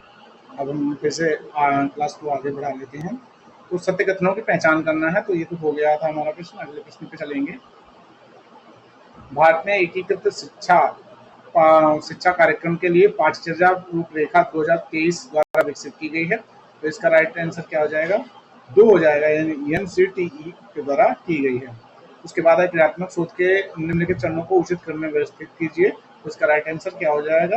तीन हो जाएगा, यानी सबसे पहले समस्या की पहचान करेंगे, फिर क्रियाशील परिकल्पना का निर्माण करेंगे, फिर सी डाटा संकलन करेंगे, फिर ई क्रियाशील डिजाइन का निर्माण करेंगे। फिर डी यानी क्रियात्मक शोध परिणाम का मूल्यांकन करेंगे। अगले प्रश्न पे चलेंगे। अगला प्रश्न है, किस आयोग ने टिप्पणी की थी कि ग्रामीण जीवन को समृद्ध करने के लिए सबसे उपयोगी विधियों में से एक यह है कि ग्रामीण क्षेत्रों में शैक्षणिक संस्थानों की स्थापना की जाए? तो इसका राइट आंसर एक हो जाएगा, यानी माध्यमिक शिक्षा आयोग 1952-53। अगले प्रश्न पे चल रहे हैं, निम्नलिखित में से कौन सा एस्योर मॉडल के आधारभूत छह अवयवों से संबंधित नहीं है? तो इसका राइट आंसर दो हो जाएगा, शिक्षक का विश्लेषण करना नहीं होगा। बाकी हैं कौन कौन से? शिक्षार्थी सहभागिता की आवश्यकता होती है, मूल्यांकन में सुधार होता है, मूल्यांकन और सुधार, प्रौद्योगिकी, मीडिया और सामग्री का प्रयोग, ये सारी चीजें इसमें शामिल हैं। अगले प्रश्न पे चलेंगे। यहाँ पे दो सूची दी गई है, उनका मिलान करना है। प्रभावकारी क्षेत्र इस तरह है, विवरण दूसरे में विवरण दिया है। तो इसका राइट आंसर तीन हो जाएगा, यानी ए में तीसरा संगठन नियत मूल्य प्रणाली अपनाना, फिर बी में चौथा प्रत्युत्तर देना यानी सक्रिय सहभागिता, फिर सी में पहला प्राप्त करना यानी ध्यान देने की इच्छा मनसा, फिर मूल्यांकन करना यानी मूल्य के लिए प्राथमिकता दर्शाना। फिर अगले प्रश्न पे चलेंगे। मैकलॉन नोवेल्स ने अपनी प्रसिद्ध कृति में वेस्ट शास्त्र एंड्रोलॉजी की व्याख्या की है। तो इसका राइट आंसर दो हो जाएगा, दी modern practice of adult education andrology visa pedagogy हो जाएगा। अगले प्रश्न पे चलेंगे। निम्नलिखित में से कौन सी बेहतर शोध परिकल्पना की अनिवार्य विशेषताएं हैं? तो इसमें का राइट आंसर ए हो जाएगा, ए बी ई हो जाएगा, यानी यह स्पष्ट और सटीक होनी चाहिए। फिर बी या परीक्षण योग्य होनी चाहिए। फिर ई इसे चरों से संबंध दर्शाना चाहिए। तो ये तीनों बातें इसके बारे में सही हैं। अगले प्रश्न पे चलेंगे। व्यवहार के पदों में उद्देश्य लेखन के संदर्भ में निम्नलिखित में से कौन सा कथन सत्य है? तो इसका राइट आंसर एक हो जाएगा, यानी बी सी ई हो जाएगा। रॉबर्ट मेगर उपागम मानसिक प्रक्रिया की बजाय क्रियात्मक क्रियाओं पर बल देता है। उसके बाद सी क्षेत्रीय शिक्षा महाविद्यालय मैसूर NCERT 1972 उपागम के व्यवहारात्मक उद्देश्य लेखन के लिए मानसिक युक्तता पर बल देता है। रॉबर्ट मेगर संज्ञानात्मक, भावात्मक और मनोगतिकी उद्देश्यों पर केंद्रित है। तो ये तीनों बातें इसके बारे सॉरी लास्ट वाला इसमें सही होगा, यानी BS ब्लूम के अंतर्वस्तु में बल को उद्देश्य पर हस्तांतरित किया गया। तो ये तीन बातें सही हैं। गलत कौन कौन सी हैं? तो इसमें ए रॉबर्ट मिलर उपागम 1962 का उद्गम जीव विज्ञान से हुआ है, ये बात गलत है। और दूसरा इसमें कौन सा गलत हो जाएगा? दूसरा हमारा रॉबर्ट मिलर संज्ञानात्मक, भावात्मक और मनोगतिकी उद्देश्यों पर केंद्रित है, जबकि ये इसकी जगह पे कौन होगा? ब्लूम वाला है स्पेस। हाँ, तो ये बात सही हो जाएगी। अगले क्वेश्चन पे चलेंगे। निम्नलिखित में से किस शिक्षा चिंतक ने देखभाल नैतिकता पर बल दिया? तो देखभाल नैतिकता नैन मॉडलिस से संबंधित है। फिर निम्नलिखित में से कौन सा आंतरिक अनुपालन निगरानी का भाग है? तो इसका राइट आंसर दो हो जाएगा, संगठन में नीतियों और प्रक्रियाओं की निरंतर समीक्षा करना। अगले प्रश्न पे चलेंगे। बंडूरा सिद्धांत के निम्नलिखित प्रमुख बिंदुओं को कालक्रम में व्यवस्थित करना है। तो इसमें इसका राइट आंसर चार हो जाएगा, यानी ABCD, मतलब डायरेक्ट क्रम में ही लगे, कुछ भी छेड़छाड़ करनी नहीं है। क्या है? बंडूरा और वाल्टर ने प्रेक्षण द्वारा मॉडलिंग व्यवहार की संकल्पना प्रस्तुत की। फिर बंडूरा ने सामाजिक अधिगम सिद्धांत प्रस्तावित किया प्रेक्षणात्मक अधिगम पर बल देते हुए। फिर व्युत्क्रमणीय निर्माणवाद की संकल्पना, जहाँ व्यक्तिगत, पर्यावरणीय और व्यापक कारक अंतर्क्रिया करते हैं। फिर व्यवहारात्मक परिवेश के किस प्रकार परस्पर प्रभावित करता है, इसे निरूपित करने वाले उग्र बालकों के उदाहरण का उपयोग व्युत्क्रमणीय निर्माणवाद की व्याख्या करने के लिए किया गया था इसमें। तो ये इस प्रकार से हो जाएगा सीधा सीधा। फिर 92 में क्या है? इसमें पूछा निम्नलिखित में से सही कथन पूछे गए हैं। तो इसका राइट आंसर चार हो जाएगा, यानी BCE इसमें हो जाएंगे। बी क्या है? शैक्षिक व्यवस्था में उपयोग है मूल्य सूचना अलग से उपलब्ध नहीं होते हैं। दूसरा फिर हमारा इसमें सी हो जाएगा, यानी शैक्षिक मांग शैक्षिक लागत की एक बाह्य निर्धारक है। तो ये भी बात सही हो जाएगा। और ई यानी इकाई लागत से संबंधित साहित्य में दृष्टिगत उद्देश्यों के अनुसार कई प्रकार के उपयोग किया जाता है। तो ये भी बात सही हो जाएगी। गलत क्या क्या है? तो ये देख लेते हैं। शिक्षा के कारक मूल्य को ठीक वैसे ही लिखा जा सकता है जैसे कि एक आर्थिक इकाई फर्म एक उद्योग के लिए, ये बिल्कुल गलत बात है। और उसके बाद क्या है? आर्थिक वृद्धि की दर शिक्षा है तो आय की उपलब्धता को सीमित नहीं करती। तो ये भी बात इसमें गलत हो जाएगी। अगले प्रश्न पे चलते हैं। राष्ट्रीय अध्यापक शिक्षा परिषद NCTE का प्रथम अध्यक्ष कौन था? तो ये क्या है? JS राजपूत हो जाएंगे। ठीक है। अगले प्रश्न पे चलेंगे। बेहतर चिंतनशील शोध पत्रिका लेखन के लिए चिंतन के प्रदत्त चरणों को व्यवस्थित कीजिए। तो इसका राइट आंसर एक हो जाएगा, यानी सबसे पहले इसमें बी यानी विवरण आ जाएगा, फिर ए भावनाएं आ जाएंगे, फिर डी मूल्यांकन आ जाएगा, फिर ई निष्कर्ष आ जाएगा, फिर सी यानी कार्य योजना आ जाएगी। अगले प्रश्न पे चलेंगे। यहाँ पे दो सूचियां दी गई हैं, उनको आपस में मिलान करना। पूर्व प्रयोगात्मक डिजाइन, तो इसको किससे मिलाएंगे? इसका राइट आंसर दो है, तो उसके अकॉर्डिंग चलेंगे, यानी यादृच्छिकरण और नियंत्रण समूह की कमी। फिर बी हमारा दूसरा सत्य प्रयोगात्मक डिजाइन, इसमें दूसरा हो जाएगा, इसमें सॉरी पहला हो जाएगा, यानी यादृच्छिक आवंटन के साथ स्वतंत्र चर का हेरफेर शामिल होता है। फिर सी में चौथा आ जाएगा, यानी अर्ध प्रयोगात्मक डिजाइन, यादृच्छिकरण की कमी किंतु कुछ नियंत्रण शामिल है। फिर कारकीय डिजाइन, यानी बहुविध स्वतंत्र चरों की प्रक्रिया का प्रभाव का परीक्षण। अगला हमारा जो है क्वेश्चन है, एनसीएफ 2005 के अभिलेख में निम्नलिखित में से निम्नलिखित फोकस बिंदुओं को सही क्रम में व्यवस्थित कीजिए। तो इसका राइट आंसर 3 हो जाएगा, यानी बी डी सी ए। बी डी सी ए क्या है देख लेते हैं। सबसे पहले बी है, यानी कार्य की शिक्षण शास्त्रीय संभाव्यता पर बल देने के लिए विद्यालय पाठ्यचर्या की पुनर्संरचना करेंगे। फिर हमारा क्या है, डी यानी सभी विषयों में शांत उन्मुखी मूल्यांकन के प्रोत्साहन पर बल देंगे। फिर सी यानी अध्यापन विद्या अनुशासनों में पर्यावरणीय सरोकारों का एकीकरण किया जाएगा। उसके बाद ए हो जाएगा, यानी बेहतर अधिगम परिवेश के लिए न्यूनतम अवसंरचना और भौतिक सुविधाओं की उपलब्धता हम शामिल करेंगे। अगला प्रश्न है, बजट निर्माण के निम्नलिखित चरणों तथा शैक्षणिक कार्यक्रमों के क्रियान्वयन में इसकी भूमिका को सही अनुक्रम में व्यवस्थित करें। तो इसका राइट आंसर 2 हो जाएगा, मतलब क्रम में लगाना है, यानी सबसे पहले ए बी फिर डी सी आ जाएगा, मतलब ऊपर वाले दो सही सेम रहेंगे, नीचे वालों में अदला बदली होगी। यानी बजट तैयारी के लिए वित्त विभाग द्वारा मार्गदर्शिकाएं जारी किए जाना, फिर विभागाध्यक्षों द्वारा अधीनस्थ कार्यक्रमों और इकाइयों को बजट तैयार करने का निर्देश दिया जाना, फिर है व्यय पर मतदान से पूर्व विभागों के प्रदर्शन के बारे में विधायिका द्वारा मूल्यांकन करना। उसके बाद शैक्षिक नीतियों के क्रियान्वयन हेतु अंतरिम उपकरण के रूप में बजट की भूमिका। इस प्रकार से ये मैच हो जाएगा। अगले प्रश्न पे चलेंगे, ये भी मैचिंग वाला है। तो यहाँ पे क्या है, यहाँ पे कथन दिए गए हैं, दूसरे में विचारक दिए गए हैं। तो यह शिक्षा उसके लिए बेरोजगारी के विरुद्ध बीमा होनी चाहिए। तो बीमा किसने कराया था? तो इसका राइट आंसर 3 यानी गांधी जी बीमा कराते थे, शिक्षा उनको बीमा के रूप में मानते थे। दूसरा हमारा, आप जितना एक पौधा उगा सकते हैं उतना ही एक बालक को पढ़ा सकते हैं, पौधा अपनी प्रकृति से विकसित होता है। तो इसका राइट आंसर चौथा यानी स्वामी विवेकानंद हो जाएगा। फिर प्रत्येक बालक एक जांचकर्ता, अन्वेषक, विश्लेषक और दयाहीन शक्ति शरीर विज्ञानी है। इसका मतलब किससे मैच होगा? तो अरविंद जी से मैच हो जाएगा। फिर वास्तविक शिक्षा का अर्थ है किसी विशेष उपयोगी संकलित सामग्री की वास्तविक प्रकृति शब्द आ गया, जानना तथा सही जीवन के लिए एक आश्रय स्थल निर्मित करना। तो ये यहाँ से प्रकृति की बात कर रहे हैं, तो टैगोर जी हो जाएंगे। अगले प्रश्न पे चलेंगे, किस चरण में बालक स्वप्न दृष्टा होते हैं तथा जादुई विचारों और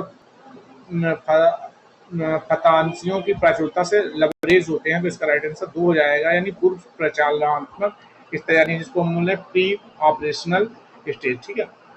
फिर संयुक्त राष्ट्र दिव्यांगजन अधिकार अधिनियम के सत्य सिद्धांत कौन कौन से हैं? मतलब संयुक्त राष्ट्र दिव्यांगजन अधिकार के बारे में पूछा गया है। तो इसमें 2 हो जाएगा राइट आंसर, यानी ए बी डी यानी हो जाएगा हमारा ए बी डी हो जाएगा, यानी सी और ई में गलत है।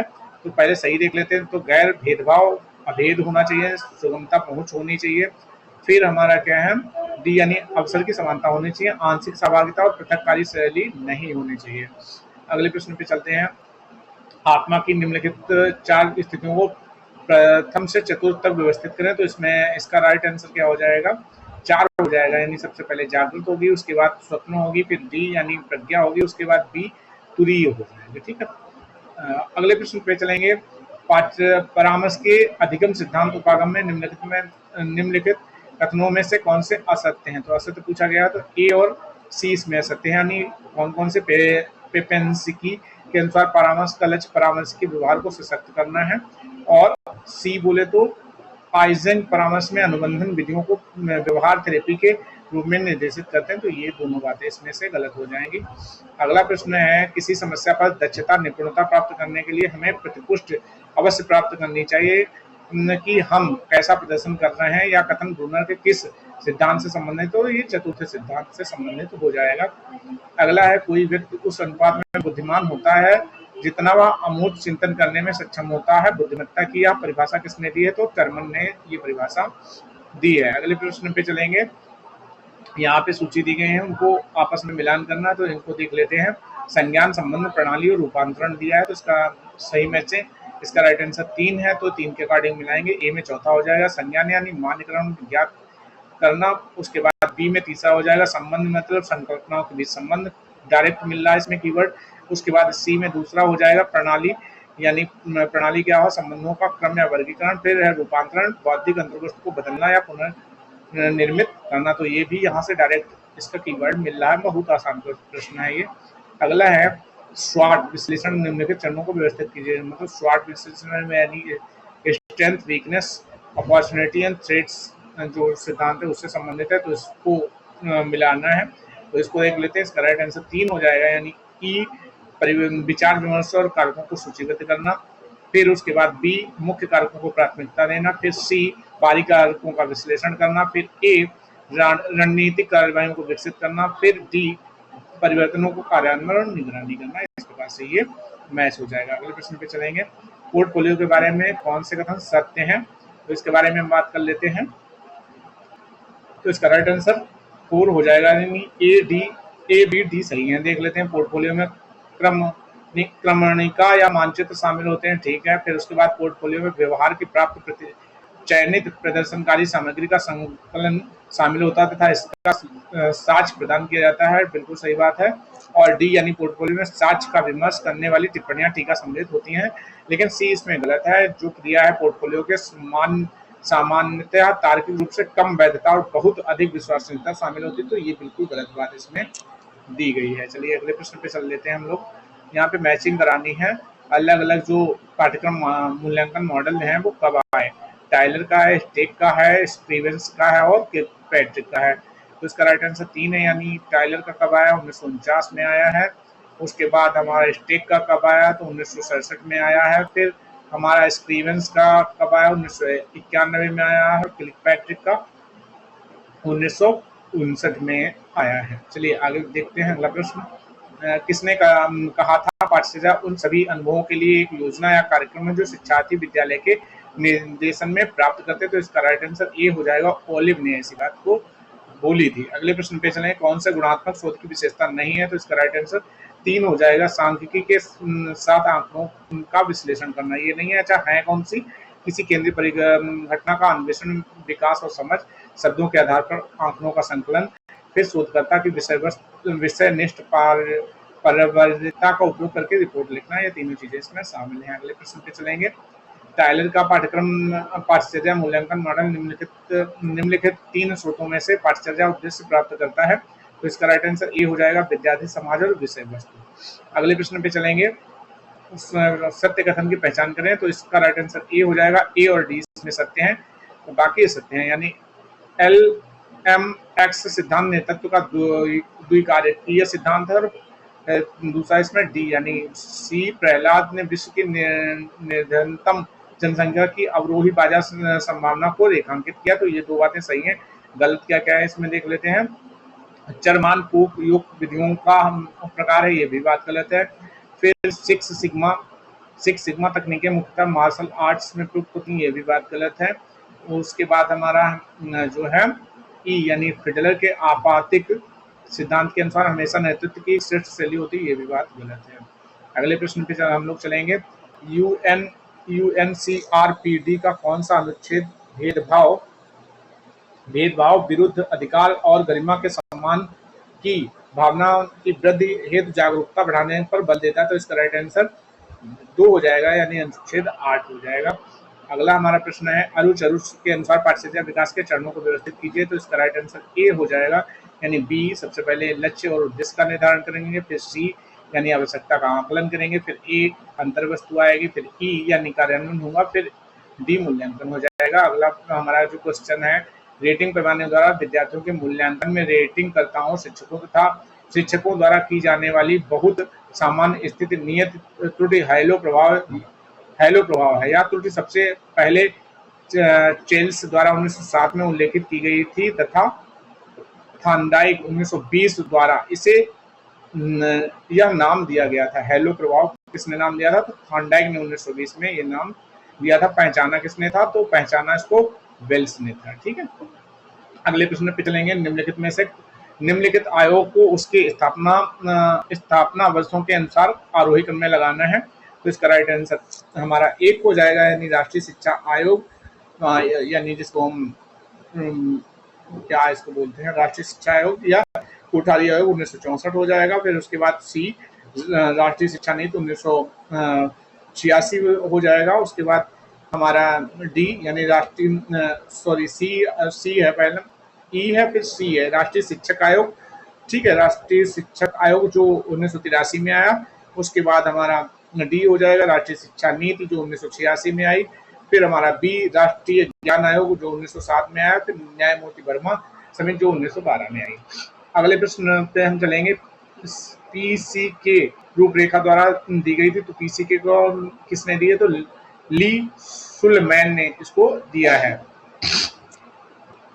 अगला प्रश्न है, निम्नलिखित में से कौन सा हार्वर्ड शैली की वाक्य विन्यास के औपचारिक चरण का भाग नहीं है? तो इसका राइट आंसर ध्यान केंद्रण यानी फोकस हट जाएगा। तो हैंड कौन कौन से? प्रस्तुतिकरण, तुलना और सार संक्षेपण और तैयारी, ये तीनों इसमें शामिल हैं। अगले प्रश्न पे चलेंगे। सूची 1 को सूची 2 से मिलाना, ये किससे संबंधित है? पाठ्यचर्या के CIPP मॉडल से संबंधित है, ये जिसका फुल फॉर्म होता है कॉन्टेस्ट CI से इनपुट, फिर उसके बाद प्रोसेस और प्रोडक्ट। ठीक है, तो इसमें संदर्भ में क्या क्या चीजें शामिल होती हैं? तो इसका राइट आंसर 4 है, मतलब ए में चौथा जाएगा। पाठ्यचर्या कार्यान्वयन के परिवेश का अध्ययन, परिवेश किस में आएगा? संदर्भ में आ जाएगा। बी में आगत में। तीसरा यानी पाठ्यचर्या लक्ष्यों को पूरा करने के लिए संसाधनों के उपयोग का निर्धारण करने के लिए प्रदान करना, संसाधन यानी इनपुट में आ जाएंगे।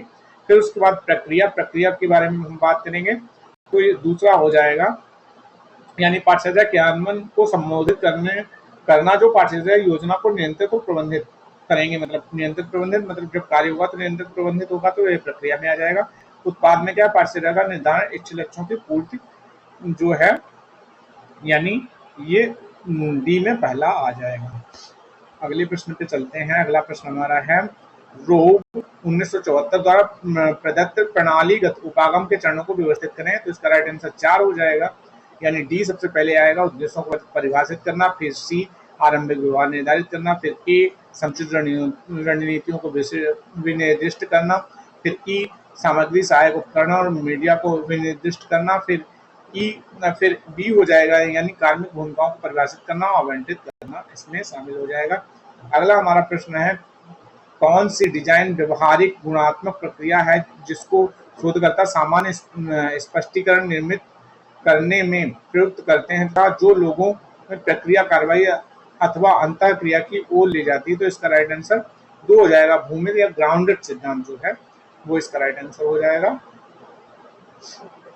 अगला हमारा प्रश्न है, सत्य कथनों का चयन करना है। तो इसका राइट आंसर 2 हो जाएगा, यानी इसमें ए बी डी सही है, बाकी सी और ई गलत हो जाएगा। यानी औपचारिक विद्यालय प्रणाली आदर्शवाद और यथार्थवाद के दर्शनों पर निर्भर है, बिल्कुल सही बात है। दूसरा है इसमें बी है, विद्यालय की औपचारिक सामाजिक प्रणाली में पदों की सोपानकी होती है, जिसके अनुसार लोगों को विभिन्न भूमिकाएं आवंटित की जाती हैं, ये भी बात सही है। फिर है औपचारिक और अनौपचारिक शिक्षा की जड़ें शिक्षा के प्रगतिशील दर्शन में निहित है, तो ये भी बात सही है। तो गलत क्या क्या है?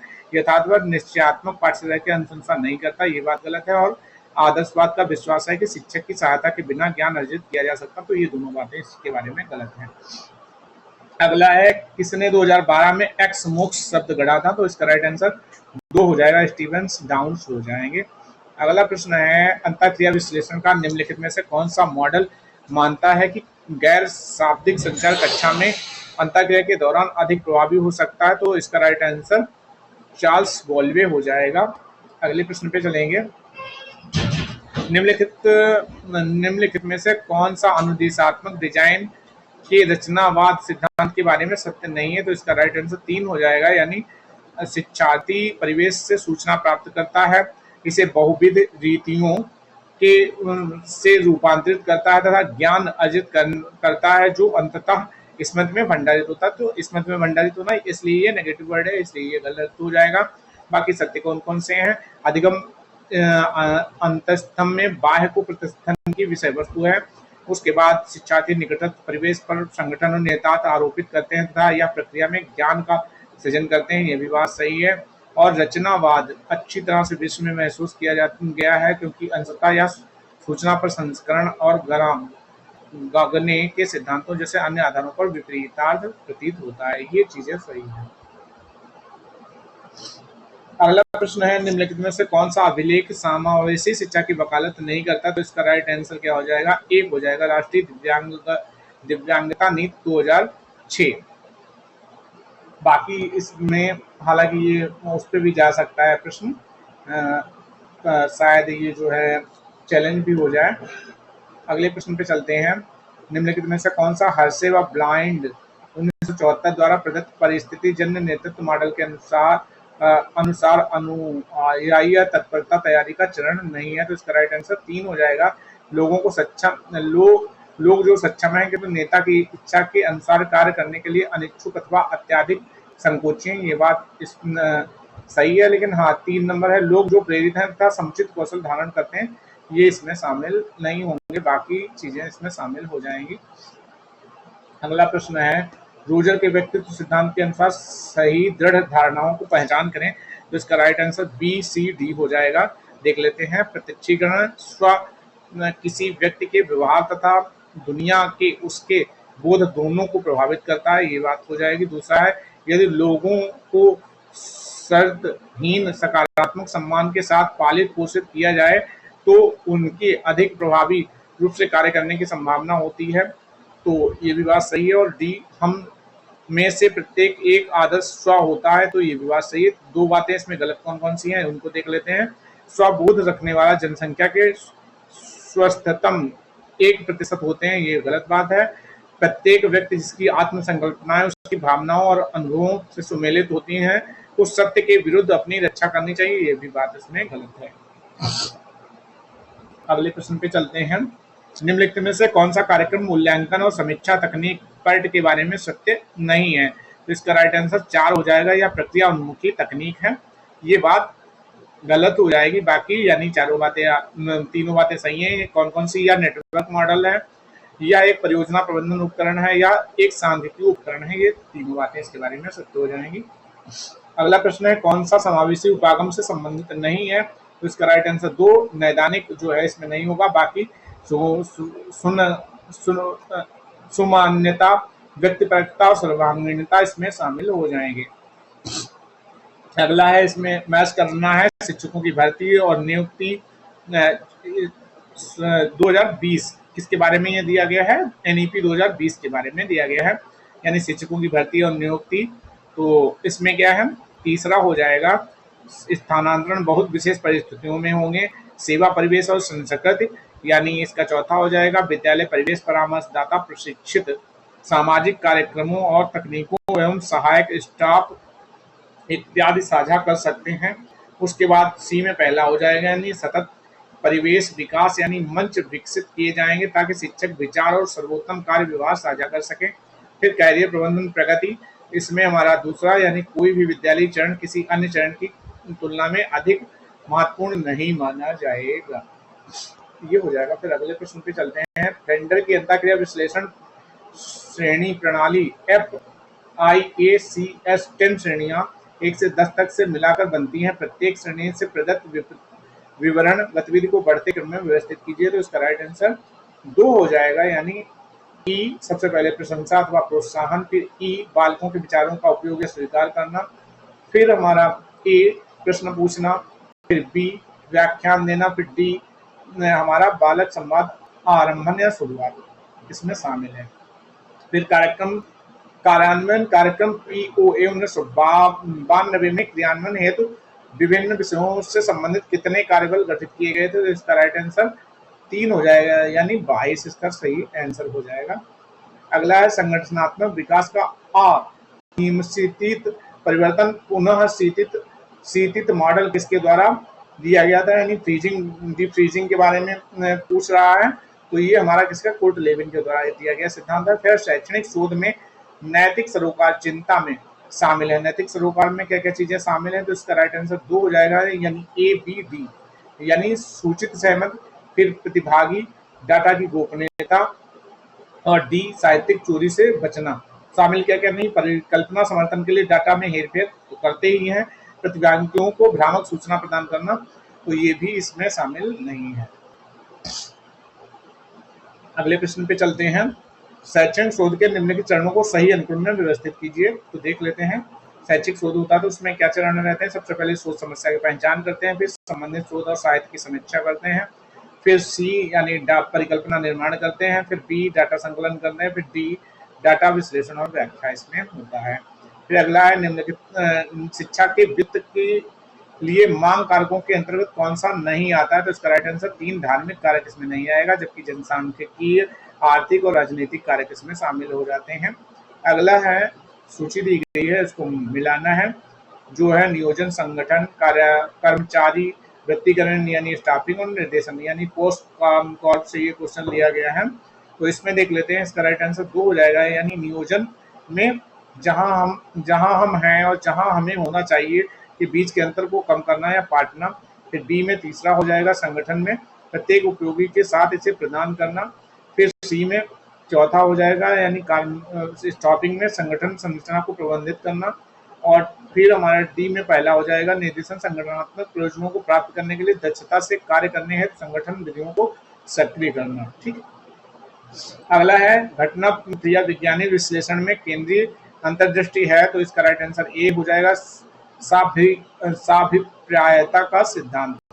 अगले क्वेश्चन पे चलेंगे, निम्नलिखित में से कौन सा कथन आदर्शवाद के बारे में सत्य नहीं है, तो इसमें चौथा हो जाएगा, यानी पाठचर्या की समस्या के प्रति अपनी शैली में आदर्शवाद बालक के वर्तमान अनुभव पर अधिक ध्यान देता, तो ये बात बिल्कुल गलत है।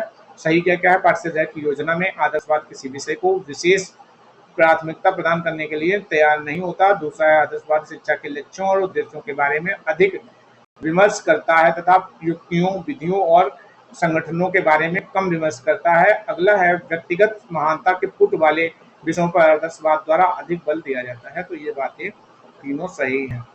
अब अनुच्छेद दिया है तो अनुच्छेद पढ़ेंगे नहीं, डायरेक्ट इसके आंसर देख लेंगे। घटना क्रिया विज्ञान में किस प्रत्यक्ष ज्ञान के बारे में व्यक्तियों के बीच सहमत किस संकल्पना से संबंधित है, तो इसका राइट आंसर ए यानी वैधता हो जाएगा।